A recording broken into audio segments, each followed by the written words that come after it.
Oh, what is that one? This is Biggie's week 1 video recap. So I'm starting out with offering him the flirt pole, see if he wants to play for a few minutes before we get started here. I do offer this to them at the beginning of each training session, and then again about halfway through, just to give them a little bit of a break. What do you think, bud? So sometimes when the puppies come into the training space, they see my tree pouch, they know I'm here to work with them, they're more interested in the food than the toy. So if they're like not super interested in the flirt pole, that's totally fine.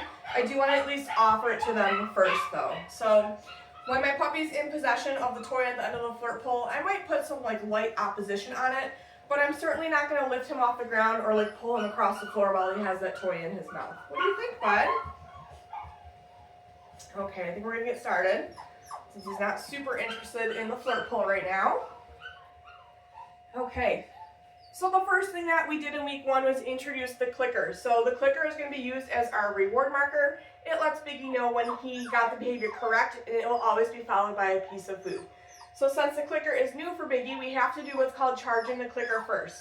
So when we're charging our clicker, we're not actually asking him for any behaviors. I don't even need to say his name. I'm just going to click once and feed him a piece of food. This is just to make sure that he has a really solid association between hearing the click and getting that piece of food. Hey, bud. Okay, so 1 click, 1 piece of food. Good boy. We'll do that again. Good boy.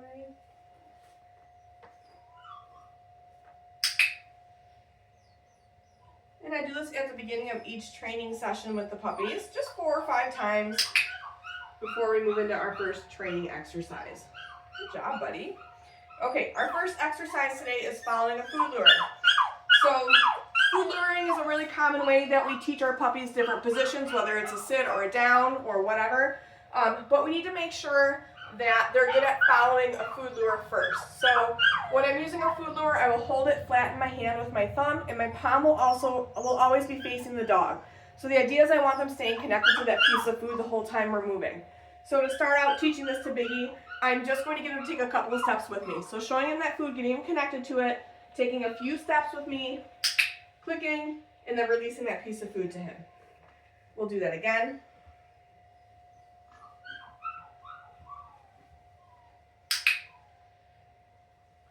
Good job, bud.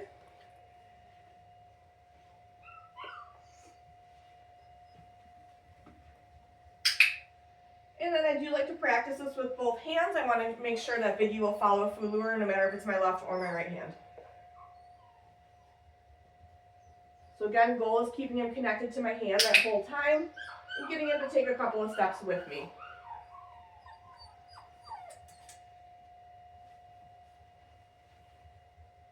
Good job, Biggie.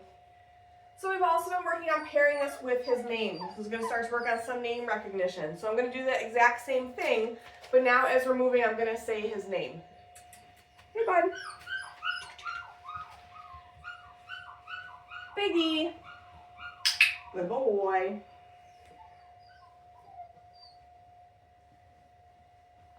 Biggie. And then I'm also going to practice this again with my other hand.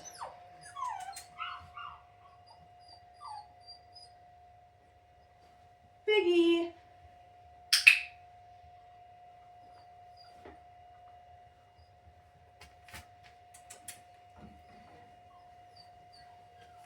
Hey, bud. Biggie. What a good boy. Okay, right from here we're going to move into hand targets. So hand targets are, when we put our hand up nice and flat, we cue our dog touch, and then come over and target our hand with their nose. So to start to teach this behavior, I'm going to have a piece of food in my hand. I'm going to show it to Biggie, get him starting to lick that piece of food for a moment before I quickly pull my hand back. When he reconnects with my hand, that's when I'm going to mark with my clicker and release the piece of food. He's very interested in my camera stand today. Come here. Ooh, what's that? Biggie. Okay. So showing him the piece of food, giving him licking it first. Biggie, touch. Good boy.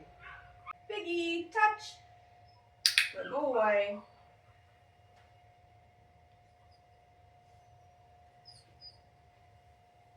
Biggie, touch.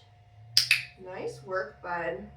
And then after we've done a few where we are starting with the food right at his face, I will just present my hand with the food and see if he'll target it.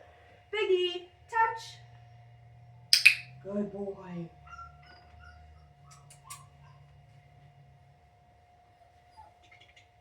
Biggie, touch. Good man. Very nice. Okay. From here, we're going to move into our lured sits. So this is our first stationary position that we are teaching the puppies. So for this, I am going to use a food lure. The idea is I'm going to get him connected to the piece of food, and then I'm going to bring it up and back to encourage him to sink into a sit position. Hey, come here. Okay, so showing him the food, bringing it up and back. As soon as his butt hits the ground, that's when I'll click with my clicker and reward. I do like to reward for duration right off the bat. I want to eventually develop this into a sit stay. Whoops. And then I'm going to use okay as my release cue to let him out of position. So when I'm doing that, I'm going to show him a piece of food. Okay. And I'm just going to toss it away. Just letting him know that he can move out of position. We're going to do that again. Oh, you like this food, huh, Bubs? Okay. Biggie. Sit. Good boy. So again, I'm going to feed a couple in a row for that duration. Okay. Using that okay as my release cue. I'm going to do one more here. Biggie. Sit. Good boy. Nice work, buddy. Okay. Good job. All right.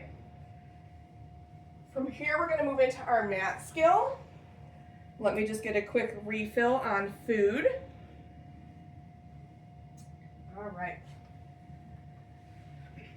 So in week 1, our goal with our magic mat is for Biggie to have all 4 paws on it. I don't care if he's in a sit, a stand, or a down. I just want all 4 paws on the mat. He's going to get rewarded once all 4 paws are on there. I'll feed him a few pieces of food in a row, and then I'm going to use that okay to release him off the mat, and then I'm going to move the mat. So let's put the mat down. I'm going to bring him over to it with a piece of food. As soon as all 4 paws are on, that's when I click. I'm going to drop food one at a time on the mat.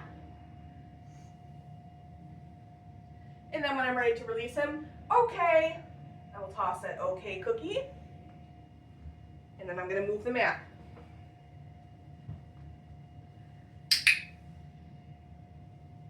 Okay, so same thing, feeding him a couple in a row.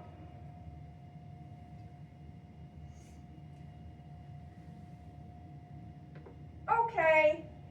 Using that okay cookie to release him off the mat. Moving the mat to a new location. So you can start to see that Biggie's making his way back to the mat after I move it. So the reason that I'm moving it between each repetition is because I want to create some excitement around this mat behavior. I want him seeking it out. Okay. So I really will only move the mat around the first couple weeks before I start to leave it in the same spot. And I will always reward down on the mat because eventually we're going to shape this into he goes over to it and he offers me a down. He'll be more likely to go into that position if I'm feeding him down on the mat versus from my hand. Okay. See if we can get one more on him here.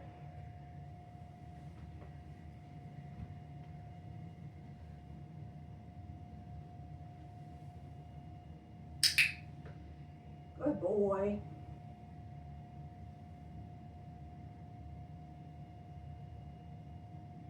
Okay.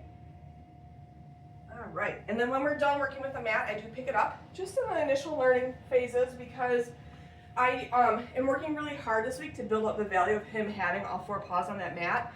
If I always leave it out and he goes on it and he's not being rewarded for it, it's going to start to lose its value.